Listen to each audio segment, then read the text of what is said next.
to a new world of gods and monsters. It's alive! Here's Johnny. What's your favorite scary movie? Oh, I'm telling you, brother, it's a frightful sight. See what goes on Halloween night.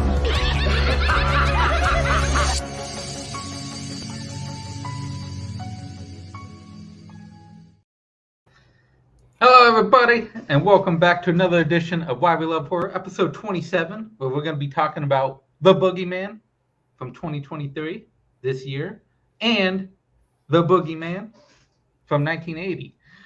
We got also a new background that was done by Melissa. It looks awesome. Got all our shit on there, the Facebook, the TikTok, the Instagram. Go sign up for all that shit, and you see a bunch of horror-related shit, because that's basically all we would promote at this point. It's horror-related nonsense. So you get that shit with it. How are you both doing today? I think I'm doing good this week. You know, I've encouraged my wife to start watching the show, so hopefully there's a good one in store for her today, so she can, you know, start on a hot note. Yeah, sorry to John's wife. Oh shit! Welcome.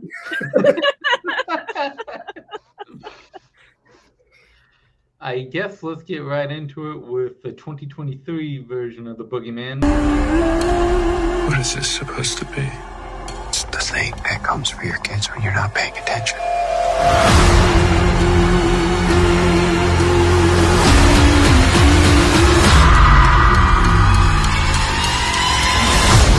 Dad, you have to listen to me. Okay. I'm listening. Sweetheart, let me handle it. What did you guys feel about the Stephen King adaptation? Overall thoughts? Right off the bat, I just want to say, like, you know, just because these movies have the same title, they are not derived from the same source material. Just let's asterisk. They're not the same story. They just happen to have the same title. I'm a huge Stephen King fan. I've been a huge Stephen King fan my entire life. And I think Stephen King will be the first one to tell you not all of his movies are hits. And usually when they adapt short stories, which The Boogeyman is, a lot of liberties are taken. Like there's a ton of I think the original Boogeyman story is from Night Shift. And it's a version of an older story that he had just put in a magazine. It's a very short story. I don't think it's more than 12 pages long. So when you try to adapt a 12-page story into like a 90-minute movie, you're gonna, you know, roll those dice, and indeed they rolled these dice. Melissa?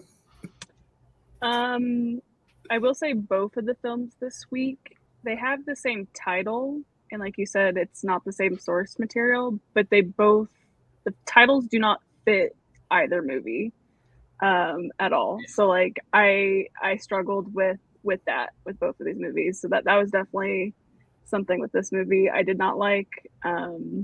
Yeah, overall, I mean, I think the movie is fine, but it's not great.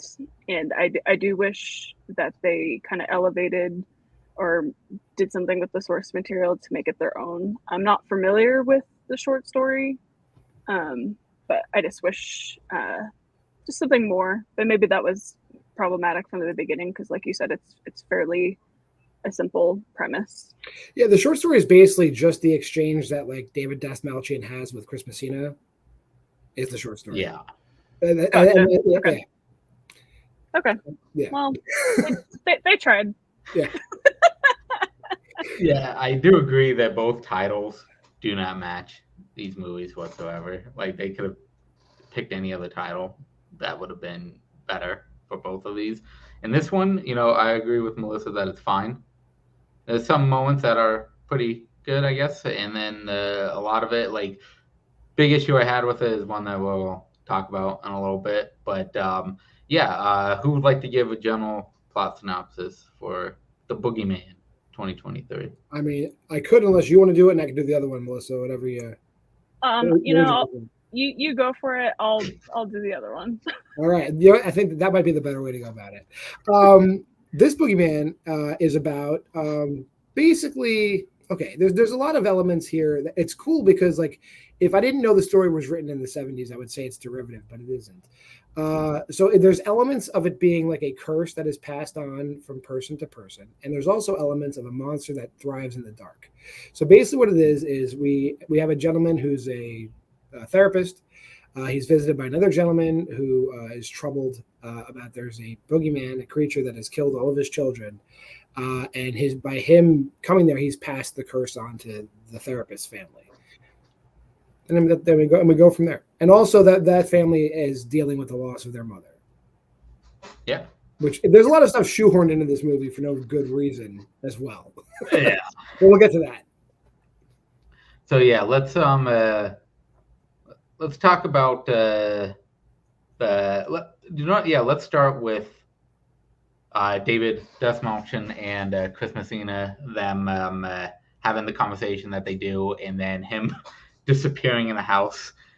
And by the time Sadie finds him in the art closet dead, what did you guys feel about the reveal of him like just hightailing in the house and then ended up dead? Throw those spoilers up. Yeah. I mean, basically, honestly, I'd say this is like a half step away from the source material, so it's actually probably one of the strongest parts of the movie is David Dastmalchian's in the movie for like 8 minutes, and he knocks it out of the park. Like it's really good. Like him conveying like the confusion of being basically assaulted by a supernatural entity, talking to a guy who's going to think he's crazy, but he knows he's telling the truth. And then knowingly like that he has this entity is following him.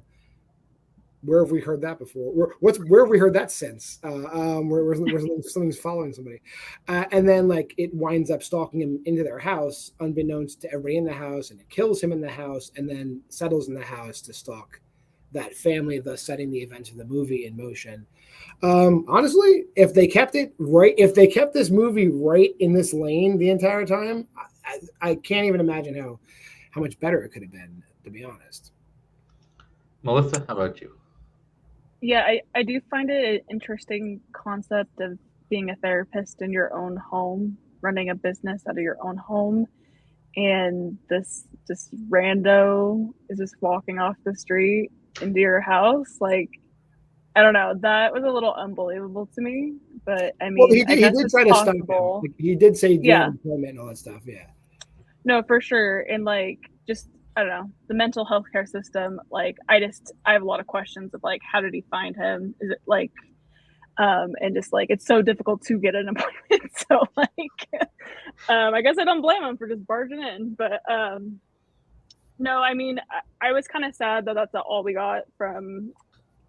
Sorry, how do you say his last name again? David Dastmalchian. Dastmalchian, yeah. Yeah, he's one of those hard ones. But anyways, he's great in like everything, and so it kind of sucked that he like got killed off so early on in the movie, but it obviously served the purpose of like the entity getting into their house. But I don't know. I thought it was fine.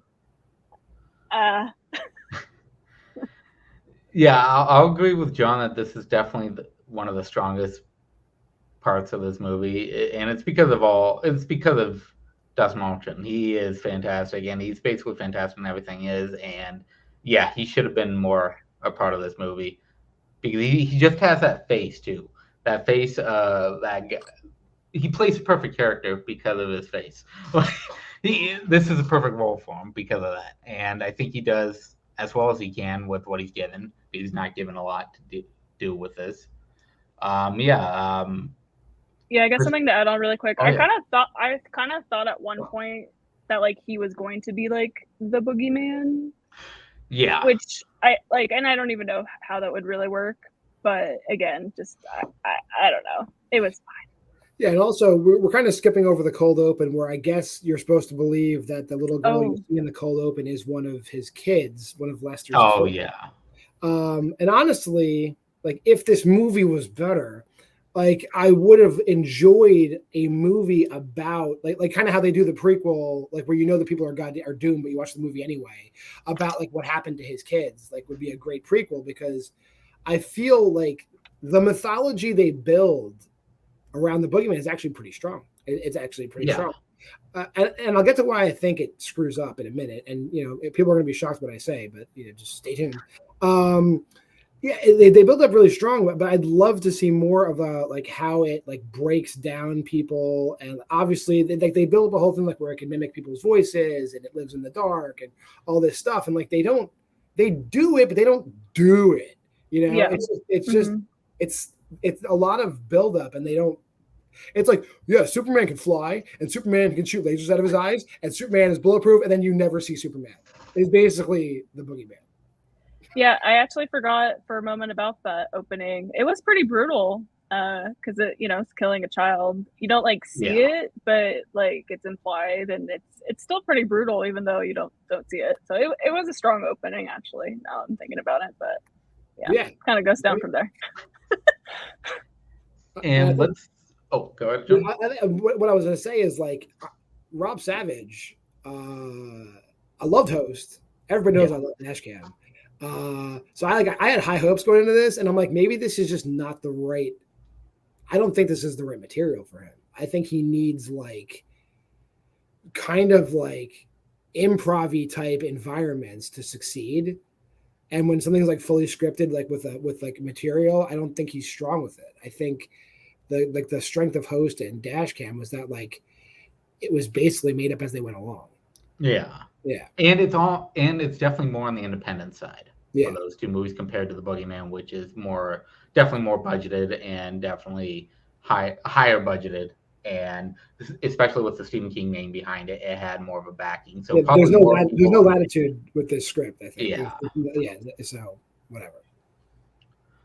Yeah, let's bring up the two sisters. Let's talk about the two sisters, Sawyer and Sadie. Now, the big problem I have with the movie involves with Sawyer. So Sawyer's big thing is that she's afraid of the dark. And they have moments here where, she's on top of a bed. She uses a big ball of light, which I think is a cool looking thing that she's got. And they use it pretty well in this movie to show, how she can push it along and show light. So she looks under the bed because she hears it, and she sees that the Boogeyman is underneath there. And then they have others where they are also surrounding the table and they're using the red light. And the Boogeyman appears there. And then she's by the TV. Now, this is a big issue I have, is that in this scene, at this point, this is a good, I'd say probably halfway mark through the movie. She's had multiple experiences with the Boogeyman. You would think she'd have the lights fucking on at this point. But no, she's in pure fucking darkness with the exception of the TV. And at that point, I'm just going, okay, I get it that you need to do night, you need to do darkness to have the fear and to show the scary moments. But at this point, realistically, she's going to have all the fucking lights on in the house. She's not going to be in pure darkness. I mentioned the two big movies that I know in my head that came before. I mean, they're kind of screwed, right? Because this movie this concept came first, right? Yeah. However, Darkness Falls and Lights Out do this concept infinitely times better because the characters get wise real quick. I would recommend it. Sorry to use the Boogeyman to recommend movies to you guys, but watch Darkness Falls. If you want to see this movie done right, watch Darkness Falls. It's perfect. The characters get wise, and that's how they fight. They fight the evil with the weakness, how you're supposed to do in horror movies like this. They never the fact that the characters never get wise is another huge weakness of the movie. And the dad even starts believing, and he literally stands in front of a pitch black house. Where he gets pulled in. Well, they both get pulled in. Too. Yeah, it's mind boggling. And it's not even stupid. There's stupid horror movie decisions. Don't get me wrong. I know where I'm at. I know where we live. Right? Stupid horror movie decisions. Stupid horror movies. Then there's just this doesn't make sense in the logic of the movie you've established. That's totally different, and that's what we see in this movie. Yeah. Yeah, I hated that a lot. I was in a pretty empty theater watching this by myself, and particularly Sawyer's character was really frustrating because I get that she's a kid, but yeah, there had been so many points in the plot at this point that like that she was afraid of the dark. And like in her room, there's like so many lights, but then there'd be like these moments where she's just in pitch black darkness, and it was just very frustrating and by herself. And I'm like, what is happening? What are we doing here? Like I've dealt with kids that are afraid of the dark. You just let them sleep with the lights on. Like I mean, like here we go. Problem solved. End of movie. Like that's how it should be. But yeah, going to your, I think, original question about the two sisters, I think was your question. I don't know. We didn't even get to Sadie yet, but yeah, we're talking about Sawyer right now. Yeah, we were just mentioning Sawyer and the vast different scenes that she goes through with the Boogeyman and with her father and sister.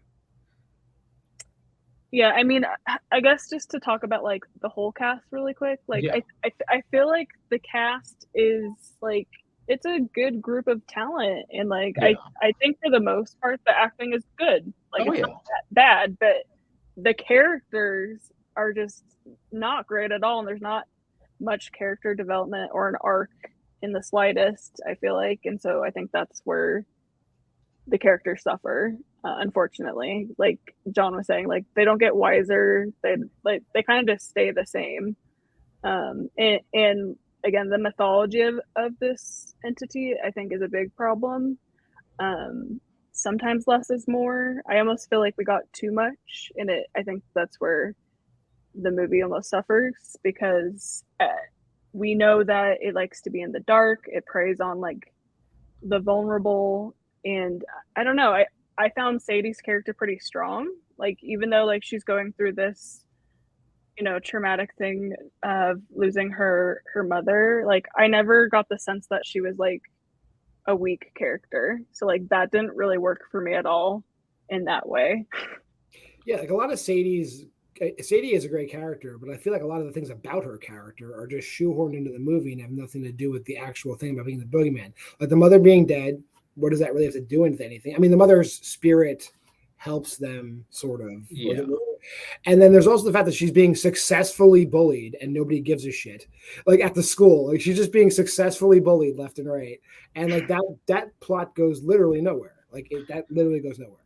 Yeah. So, like it's a lot of, I mean, it's not even a long movie. It's like a 90-something minute movie. And there's like a bunch of like unnecessary, like half story arcs that could have been cut out. Like you probably could have fit the whole, Lester's family backstory into the movie and bumped out Sawyer being afraid of the dark and all the very realistic immersion therapy they did. That's fine. Who cares though? And all of Sadie's extra stuff, and just actually had like a linear timeline of the curse being passed, which probably would have been a way better movie. Like I said, send your scripts to me beforehand.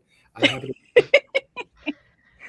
I think the thing with Sadie is that she starts off with some strong things attached. She's got the mother's death, and then she's got the bullying going on, and she also has seen fucking dead Lester in the fucking closet. Like she has enough to have trauma that they could have explored throughout this movie and have that part of be the Boogeyman's attempt to fuck with her, but it just never happens. You just see her go through all this shit over and over for really no reason. I do think some of the strong moments are where her and her sister are together, which aren't a lot of times. But the moments that we do get with both of them, I think, are strong.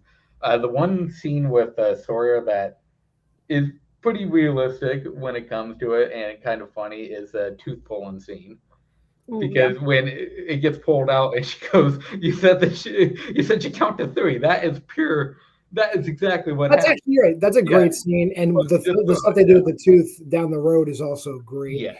Some of the best tooth horror outside of the Tooth Fairy series from Jagged Edge. Gotta say, it's great.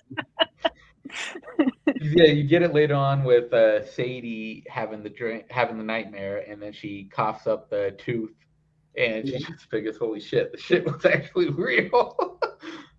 Like that is some good shit there.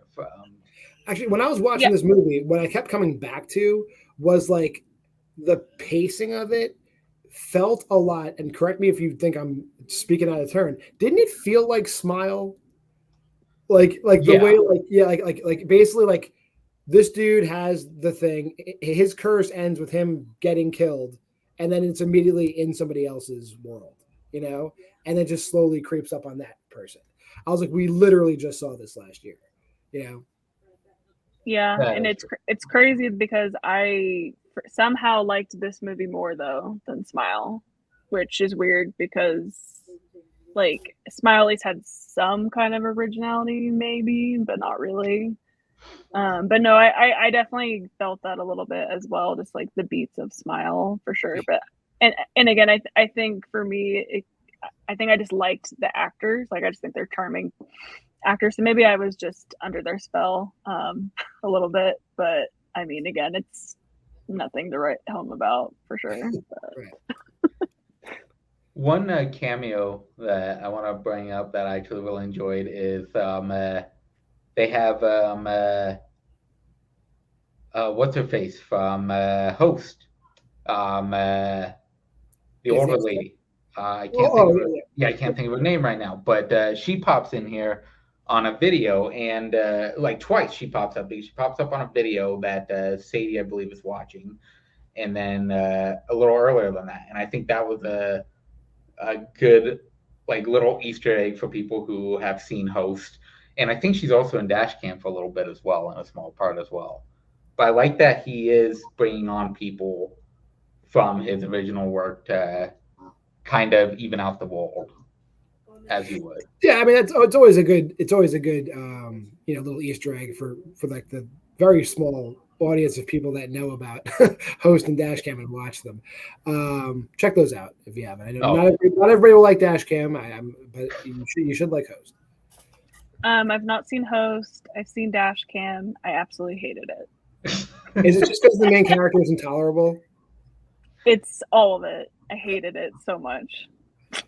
I don't like found footage stuff very much. It's not my subgenre in the slightest. Yeah, Dashcam or Republican Spree, as I like to call it, is pretty good. So let's get to the ending of this movie where we skipped over the whole part with the ex-wife. The widow. Oh yeah. There's a whole part where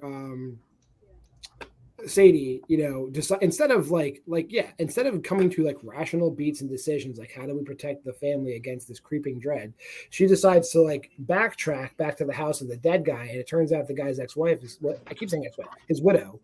Were they divorced? I don't even know if that's clear. Whatever. She's a widow either way. Is there.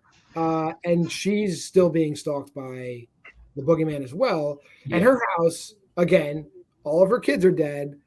Her ex-husband or husband is dead. And all she has to illuminate her house are freaking tea lights. Like, come on. Yeah, no, I absolutely hated this character. Hated this whole part of the story. And we're going to get to it, but like, spoiler alert, they defeat it kind of with fire. And it's like very frustrating because this lady is walking around her house with like a shotgun, and it's all like Home Alone style traps and like all these like light or candles. And it's just like, she really has never tried to light it on fire. I just don't believe that. Like that was a huge problem. Yeah.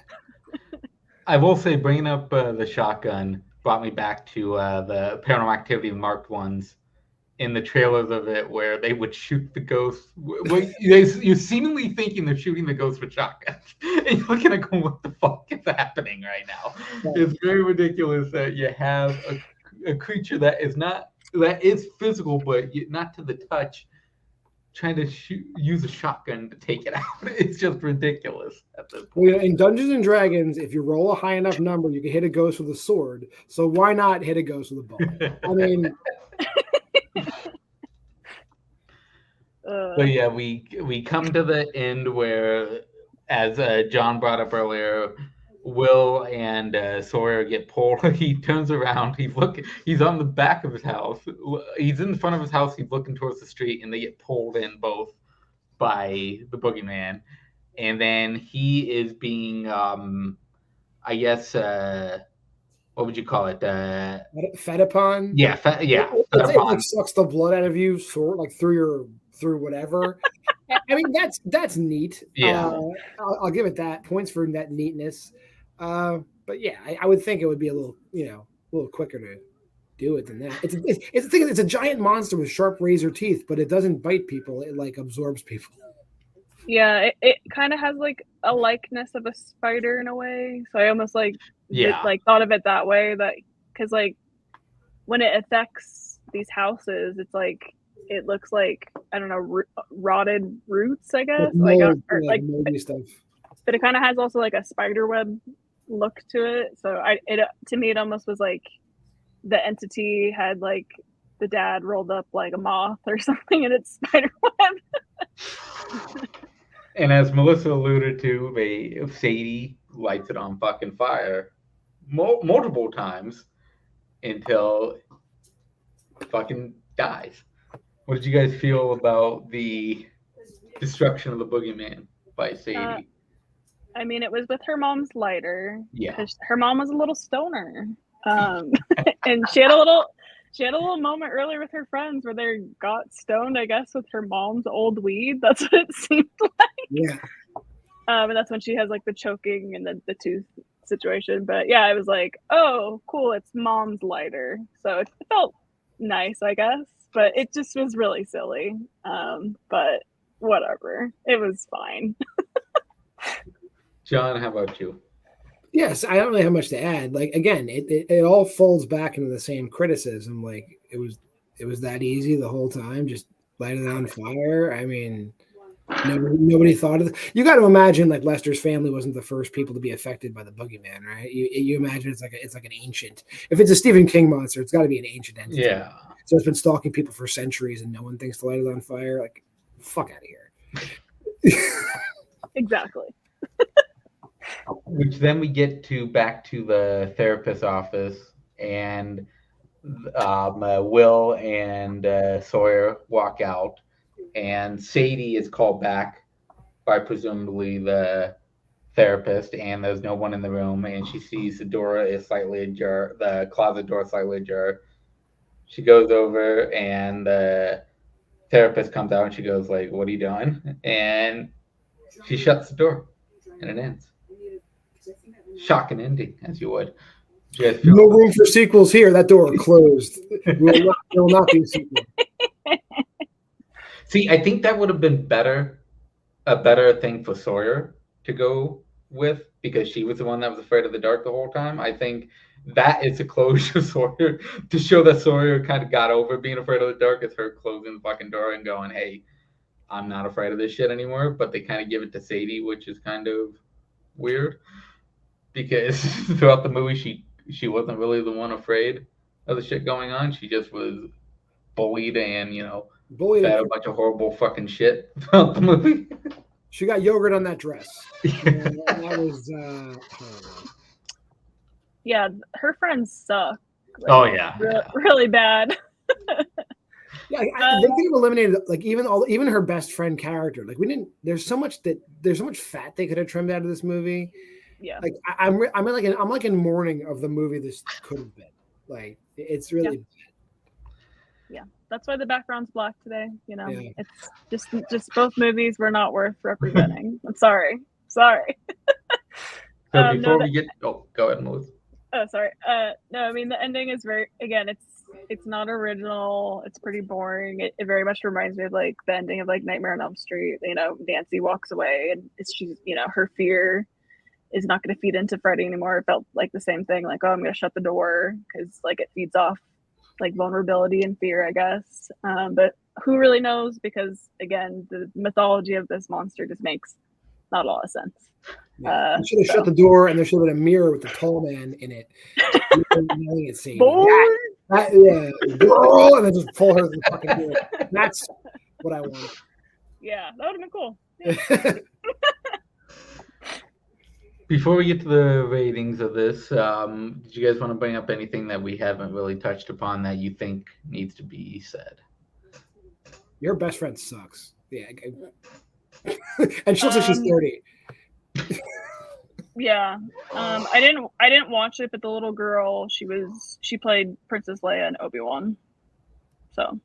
Oh, that's cool. Cool. Okay, yeah. That's all I got for my fun I fact. think also the little girl is also in Bird Box as well. Okay. I think one of them is. I think it's Sawyer, but I'm not 1,000% sure. But yeah, let's get You're straight. correct. I just fact checked. I like that. Google, people. This is how shit gets done around here. Let's get to the ratings of this movie. Let's start with Melissa. Melissa, what did you rate this or half out of 5 VHS tapes? I mean, honestly, I probably should have gone lower. I think just at the end of the day, it's kind of like turn off your brain, copy paste horror movie, eating popcorn, whatever. Like, I didn't like hate my time at the theater, but I hated my time reflecting on the movie like a lot. Like, again, the movie's fine. It's fine, and I think that's why it's so frustrating. It's like I almost want it to be worse or better. Obviously, I'd rather be better, but I gave it 2 VHS tapes. Yeah, it's fine. Fucking A. I will go next. Yeah, I think the stuff with David Smallchin gave it, upped it a little bit for me.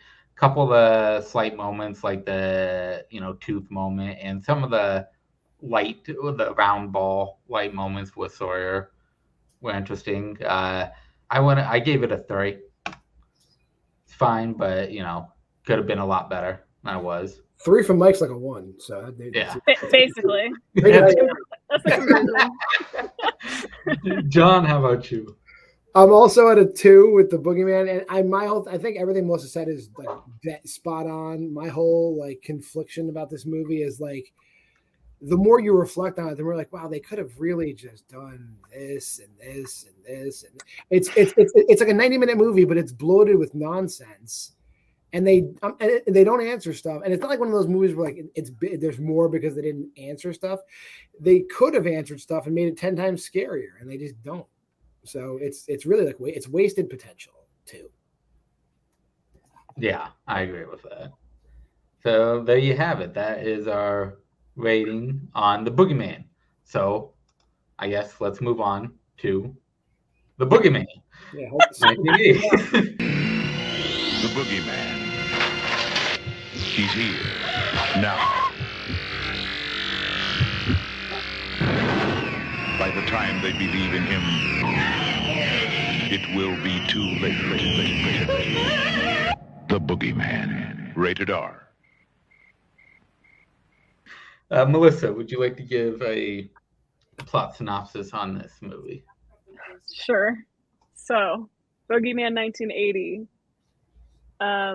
A brother and sister are watching their mother have sex with this weirdo with a pantyhose on his head. I was almost going to wear that tonight, but didn't want to scare you guys. Just kidding. So scary. But yeah, and then it proceeds to this guy tying up the young son, and then the sister breaks him free, and they watch him be killed by the brother. And essentially from this traumatic event, it kind of bleeds into their adult life via a mirror. The Boogeyman. Yeah. I like the remake. Oculus was good. So let's get right into this with Melissa. Like, okay, so first 5 minutes, something happens. Next hour, nothing fucking happens until they just decide to kill a bunch of people and went, fuck it. And then, we got the next half hour for nothing really to happen again. But the opening of this movie where, it has that kind of disturbing scene of them watching the mother have sex, and then out of nowhere, the little brother turns into Michael Myers. Exactly. Into yeah. He takes a fucking butcher knife and butchers the shit. If you like shots that look like this, yeah. You're gonna love the first 5 minutes of the Boogeyman. So yeah, what did you guys feel about Michael Myers' origins here? I honestly thought the beginning was so disturbing. I was like, this is like fucked up. It's just like this little kid being like tied to a bed with a gag. It was like disturbing to see, honestly. Why do you need the just gag? that part? Like, why is this happening? Even before that, like the mom's like on the couch. She's got like a bottle of booze. You know, she's taking her stockings off real seductively. Where are the kids? Are they like looking from another room? Are they in the closet? The kids are outside. It's pitch. They're outside the house. How did they get outside the house? Like they're watching through the living room window in their own house. Like, what are you doing? Yeah. Mother of the Year. Yeah. Yeah, then he legitimately he ties the kid up like Gerald's game's the kid, right? Straight up Gerald's game's the kid. Except he ball gags him too. And then but the daughter, she's cool. You just sit there. Yeah, like what was that? Like Yeah. why And not both, I guess? And like you want to talk Mother of the Year? Where was Child Protective Services? Because the daughter literally just walks out of her bedroom, and where is the knife? The knife isn't even. The knife's just like stuck in the kitchen island. It's like, oh, let me just grab that, click, and she goes back into the bedroom and cuts her brother free. It's silly, and therein sets the tone. Like this is one of those. This is like Mystery Science Theater material. Oh yeah, yeah. And this isn't the fun Mystery Science Theater approach that you take with it. This is basically like 80s horror is known to be ridiculous at points and stuff like that, but it's supposed to be fun ridiculous, where you have like a lot of blood, a lot of gore, a lot of fun with it. This movie is just kind of boring. It's presented 100% serious. Like we covered Intruder, right? Intruder is the perfect example we're talking about. Yeah. Like that movie's fun and it's meant to be fun and they had fun. This movie seems like it was like dead serious, and you're supposed to like take everything that's happening very seriously, and you're supposed to understand everything that's happening, and it's like not. It's funny because we're making fun of it. That's what Yeah, it actually really reminded me of Killer Crocodile many weeks ago in a way, where like I felt like that movie was being so serious. Like, I have my test tubes on the boat. Hold on, guys, I'm doing science. It had those vibes in a way that like, yeah, I just felt like it was like, oh, this is gonna be a very serious horror thriller psychological drama, and it's just like, no, it's definitely not. It is taking so many, things from previous horror movies and like trying to make it its own, and it's not working. It's not working. I think I'm gonna walk back my statement like a half step. I think there might be 2 moments in this movie where they are trying to be funny. And I guess they succeed in being funny, but they're so funny that like they shouldn't have been in the movie. And we'll get to those when they happen. Yeah. Mm-hmm. Yeah. So the next hour of this movie is basically the daughter who's now grown, Lacey. She gets a letter from the mother who is supposedly on her deathbed, and the brother wants nothing to do with it. He's burning the letter and shit like that. But they end up saying, "Fuck it, let's go anyways." And they go to the house where it's a family that's now living there. And there's a mirror, the mirror from before. And the mirror gets cracked open. The boyfriend's deceased like spirit comes alive and kills the fucking shit out of the family in very ridiculous, fun fashion. Because it's very cheap. It's extremely fucking cheap how all 3 of these fuckers die. What did you guys feel about the death of these 3? Yeah, so apparently this mirror holds traumatic events in time, and then when it breaks, it comes into the world and starts killing people, I guess. So another weird mythology. Yeah, another weird mythology that I don't think quite works. These kills, I feel like for the most part, like some of them are kind of fun, but yeah, these 3 in particular were just kind of silly, and like you said, it's so low budget. It's like really close up shots, like of like the neck, and I don't know. It's bad. It's bad. Like, okay. So the first girl that dies, and I wasn't sure the whole relationship of all the people that, because it's 2 20-something-year-old girls and a kid. I don't know who's. I think they're all siblings. Yeah, I think they're like, supposed to be siblings. They're all siblings? Okay, Yeah. so they're two older sisters raising their brother then, let's just say. Okay. Now, the one sister is in the bathroom, and it's typical 80s, late 70s, early 80s fashion. She's just wearing a camisole and underwear. And, of course, this guy is going to make her stab herself to death with scissors, but not before she cuts her top open, of course. We're just going to cut this off and then stab herself. And then the first funniest part of the movie is the kid, the brother, climbs in the window, and sticks his head through the window and goes, "Boogeyman!" And then the window basically breaks his neck. I was like, this is one of my famous moments where I paused the movie, I got up and I just walked outside because that's all that deserves is John walking outside. I don't need to see anything else after that. I need a break from that nonsense. It's crazy. Not only that, but the window is the slowest fucking slammable window I've ever seen in my life. It barely fucking goes down on him, and it breaks fucking neck. It barely moves, and it breaks his fucking neck. I'm like, what the fuck? Yeah, when I was watching this movie specifically, this time period of the movie, my husband shouts from the other room. He's like, "What the fuck are you watching?" As he should. Actually,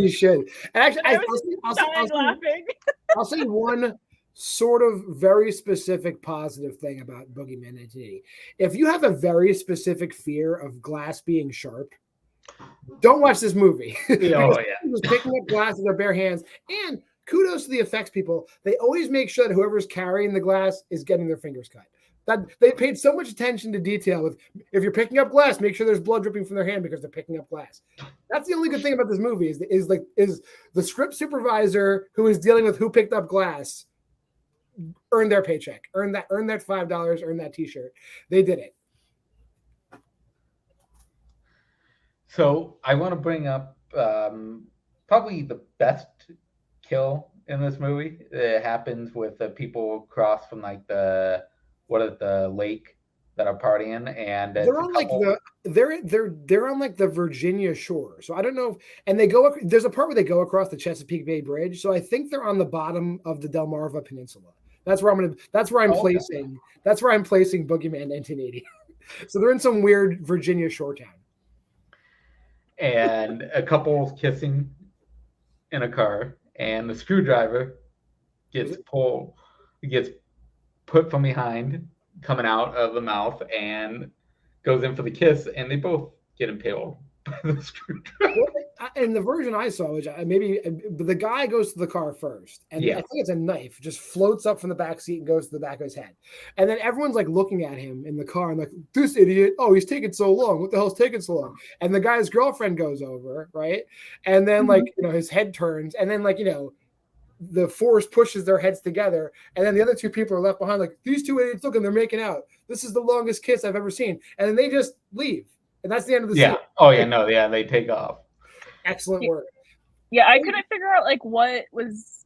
I honestly didn't know what it was. I think it was in his mouth. I think it was a knife. It would make more sense if it was a knife, yeah.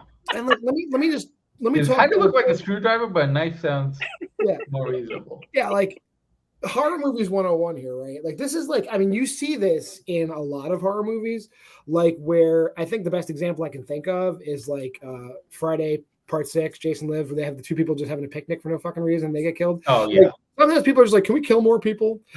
And that's clearly what this scene is, because we're these people are not ever seen before.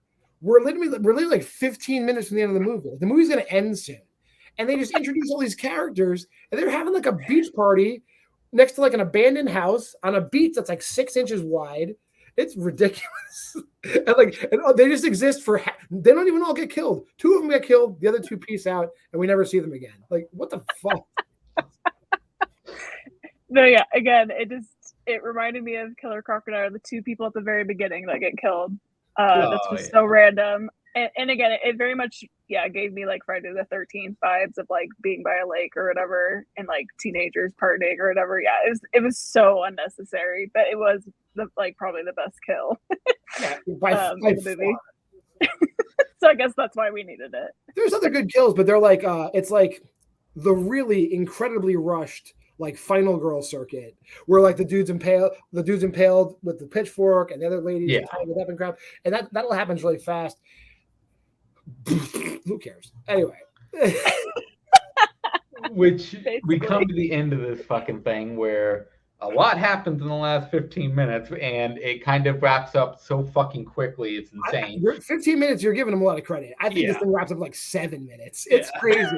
You get Lacey coming back to the house and the mirror gets lodged in her eye, supernaturally, mind you, because it just flies into her eye, and she gets possessed, where she ends up kicking the shit out of everyone, trying to kill the priest, but before she's able to kill the priest is able to unlodge that fucking mirror from her eye, and it goes into the sink where it bursts into flames. Or, fuck it. Every piece of glass bursts into flames.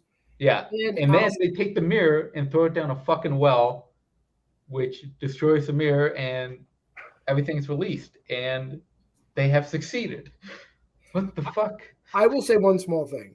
I actually think the priest's death is probably the best death in the movie because, and explain this to me. So like they're doing the whole like Carrie White shit where she's making knives fly into his back over and over again, but he's bleeding from the top of his head. Is the force of the knife into his back causing blood to wrap up over his head? Like what the fuck is going on? Yeah, I had the same question. So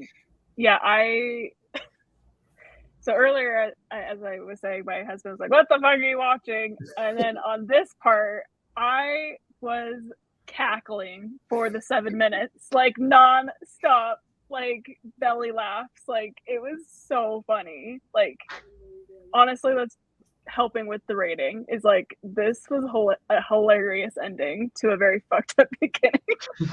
Oh yeah, we didn't mention like every exterior shot of the house. Every exterior shot of the house is shot exactly to make the house look like the house in the Amityville Horror. It's exactly it staged the exact same way. Like, are you think we're fucking idiots? Like, come on! Like that, they pretty much. I don't know if they just found a house that looked like the house, but the windows are in the same exact spot. It's so stupid. Not only that, but then it has little essences of like The Exorcist in there because fuck it, why not? Yep. Because her voice is all like distorted and like I don't even know what she says, but it's just like in the last 7 minutes of the movie, they cram in an exorcism, don't they? That's basically what's going on. Oh like, we haven't seen yet. Can we? I know this is a Boogeyman. Can we throw an exorcism in here? Like, you know what? Let's do it. And they just cram an exorcism in there. Oh my Lord. And it ends at the graveyard where and throughout this, the shards are always glowing red. That's when you know shit's going down. It's when it glows red. And at the end of this movie, the fucking last shard of the glass is stuck to her son's shoe, and it glows red. And then it just ends. And there is a sequel, which I may or may not watch. I do want to bring up, because I decided to look it up because I'm curious. This movie was made for $350,000. How much do you think this movie made in theaters? Give a wide guess. I think it might have made its money back. $1 million. Not bad. Melissa, what do you think? I'm not going to guess because I can see it right here. You can? Oh, okay. Yeah, it made $25 million, Sean. What? Like, God damn, 80s. This is why 80s horror was succeeding, because fucking people showed up for this shit. Like, God damn. Like, it's fucking, and $25 million in 1980 is a lot of fucking money. Inflation, that's like $100 million today. Yeah, that's fucking crazy. It's a lot of fucking money. Could you imagine? And like, I wanted to say, the one thing we haven't talked about is the brother is mute. Yeah. And there's a scene where this girl from the church comes to like basically try to seduce him, and he just chokes the shit out of her for no reason. And we never revisit that storyline. All she wanted was some eggs and to hook up with the guy, and he chokes her. Ridiculous. Yeah. So other than that, is there anything you guys would like to bring up? Let me talk a little more about this choking. It was like the Jason Takes Manhattan Kelly Hu choking. He has her suspended like 7 feet off the ground and chokes her for like 20 seconds, and then just throws her. Like, really? We never see that girl. We never talk about that again, though. Nope. Melissa, is there anything you would like to bring up? Absolutely not. No. Awesome. So let's get to the ratings of this movie. Let's start with John. John. 1.5. 1.5 This piece days. of shit. Let me tell you, like, I'm having fun making fun of it, but I would only watch it again if it was just if we Mystery Science Theater this movie. There's no other reason to watch this movie. I will watch the sequel. I'm not going to make you guys watch it, but for science, I'm going to watch the sequel. Okay. Melissa, how about you? I'm really sorry for the low energy today. I almost wish we did this review right after watching it because I felt pretty passionate about it. And now I'm just like, oh my God, that was just terrible. Yeah, I'm also 1.5 as well. I will say something we didn't talk about is I did like the score, even though it's very, reminiscent of Halloween in a way, but I liked the 80s like synth and spooky vibes, I guess. So I did like the score. Ultimately, I think this is one of those movies where it would be fun to watch with like a group of friends to laugh your ass off and just have on in the background. It's not good, but yeah. 1,000%. Now, I will, before I give my rating of this movie, I will say I did watch this with somebody. So there were some fun times with some of the kills and stuff like that. I'll give it that. So I went 2.5. That's like a -2 for Mike. Yeah, exactly. Like my lowest score is a 2, and it's gotta be fucking nothing redeemable out there. This had like some fun kills throughout, so it's kind of redeemable. I gave it a 2.5. This is the second time I've watched this movie. Will I ever rewatch this movie? No. This is the last time I need to rewatch this fucking movie. But yeah, that was our talk on the Boogeyman and the Boogeyman.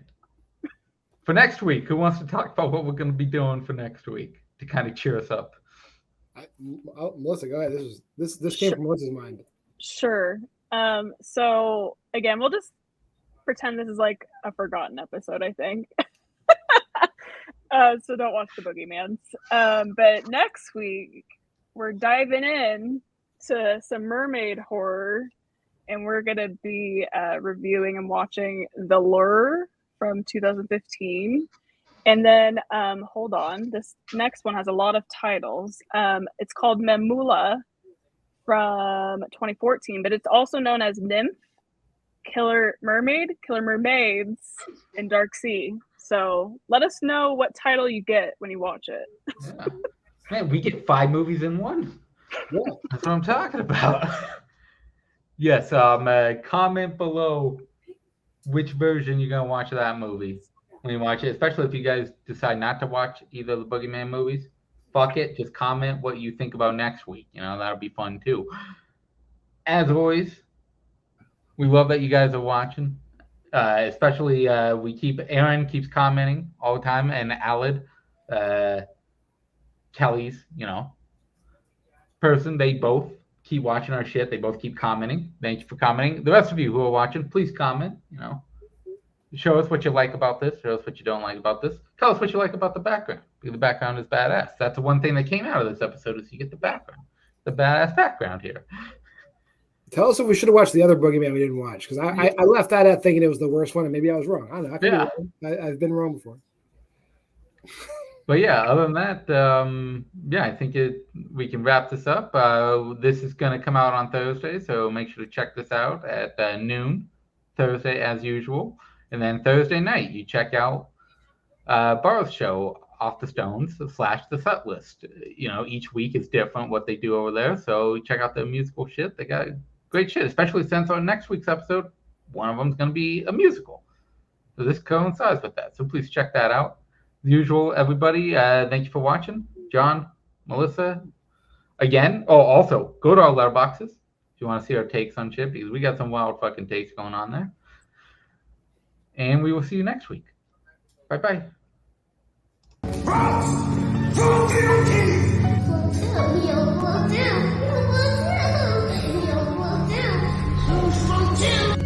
Why, she wouldn't even harm a fly.